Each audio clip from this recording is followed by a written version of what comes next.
Hola a todos, bienvenidos a un nuevo episodio de nuestra atalaya de novedades en imagen cardíaca, que en esta ocasión está dedicada a la reso de estrés en pacientes con sospecha de enfermedad coronaria. Sabéis que las guías de práctica clínica de la Sociedad Europea recomiendan que la valoración de los pacientes con sospecha de enfermedad coronaria se haga con algún tipo de prueba basada en imagen, y una de las posibilidades es la resonancia. Sin embargo, también sabéis, o también sabemos, que la resonancia es una prueba que habitualmente tenemos dedicada a pacientes concretos con cardiopatías complejas o situaciones de alto riesgo, porque es una prueba larga y costosa y que no tenemos mucha disponibilidad. Por esa razón no tenemos mucha información sobre la utilidad de la resonancia de estrés en esta indicación concreta, que es la valoración del riesgo en pacientes con sospecha de enfermedad coronaria. Esto es lo que hacen en este trabajo. Se trata de un trabajo multicéntrico hecho en 11 hospitales de Estados Unidos, en el cual reúnen una serie muy larga de estudios de 1.698 pacientes que se analizan de forma retrospectiva. Los autores nos explican que los pacientes se han elegido de forma cuidadosa, son pacientes con sospecha de enfermedad coronaria, bien por síntomas o por electro anormal o por la razón que el clínico considere, y que además tienen factores de riesgo cardiovascular.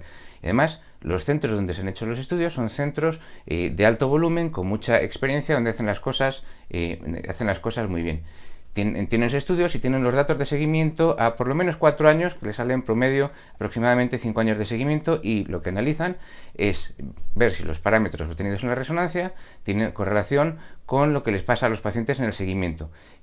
Marcan un análisis doble, por una parte la presencia de muerte de cualquier causa o infarto no fatal, y por otra parte pues una combinación de eventos cardiovasculares que incluyen muerte cardiovascular, infarto no fatal, hospitalización por insuficiencia cardíaca, por angina inestable o necesidad de revascularización quirúrgica. Entonces, ¿qué es lo que obtienen en el análisis? Pues lo primero que obtienen es que los parámetros de la resonancia, al igual que muchos parámetros de la valoración clínica, añaden información sobre cuáles son los pacientes de riesgo. Los parámetros que dan información son la presencia de isquemia, la presencia de realce tardío y la función ventricular medida por la resonancia. Sabéis que estas tres cosas son las tres principales virtudes en pacientes con sospecha de enfermedad coronaria.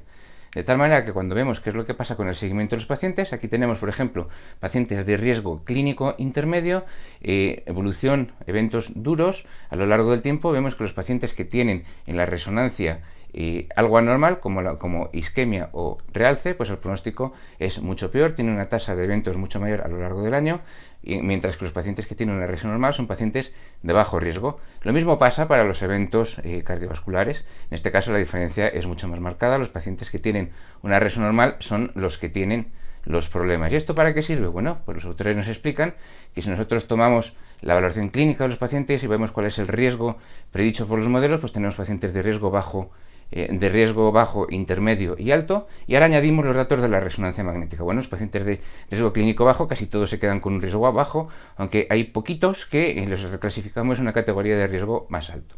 Los pacientes de riesgo alto son muy poquitos en este estudio, apenas son 12, muchos se quedan como riesgo alto. Aquí no ganamos mucha información, la información la tenemos que ganar, o que la conseguimos ganar, en los pacientes de riesgo intermedio, que son pacientes en los que tenemos que saber más cosas. Con la resonancia magnética podemos reclasificar muchos pacientes, un 50% en pacientes de bajo riesgo o un 10% en pacientes de alto riesgo, y esto nos ayuda a tomar decisiones. De tal manera que el trabajo se resume de manera bastante sencilla, y es que, bueno, en pacientes con sospecha de enfermedad coronaria y riesgo clínico bajo o intermedio, la resonancia de estrés efectivamente sí discrimina a los pacientes que tienen peor pronóstico. La resonancia de estrés reclasifica un número importante de pacientes, tomando el grupo completo, reclasifica un 30% de los pacientes en una categoría de riesgo más acorde a la situación real. Y esta utilidad es máxima en los pacientes de riesgo clínico intermedio, porque podemos dar una mejor categorización del riesgo en un 60% de los pacientes. De tal manera que el estudio confirma que la resonancia es una técnica que puede ser útil en la valoración de los pacientes con sospecha de enfermedad coronaria.